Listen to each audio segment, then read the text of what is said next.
থেকে ফেরার পথে হয়েছে নির্যাতিতা, তাই সে কিছুতেই ছাড়বে না, কারণ সে যে বিদ্রোহিনী, অন্য সমাজের বাঘিনী।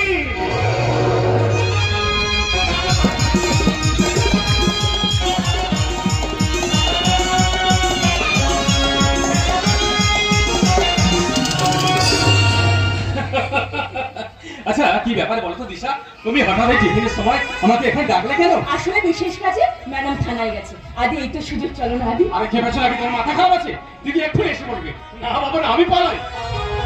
বেশিছি ভালো শুধু তোমাকে, ভালোবাসি আজ তোমাকে, শুধু তোমাকে, শুধু তোমাকে, শুধু তোমাকে।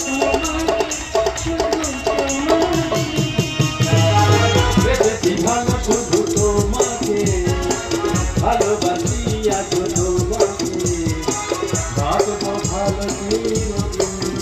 শুধু তোমাকে, শুধু তোমাকে, শুধু তোমাকে।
ভয় পেয়ে গেলে তো?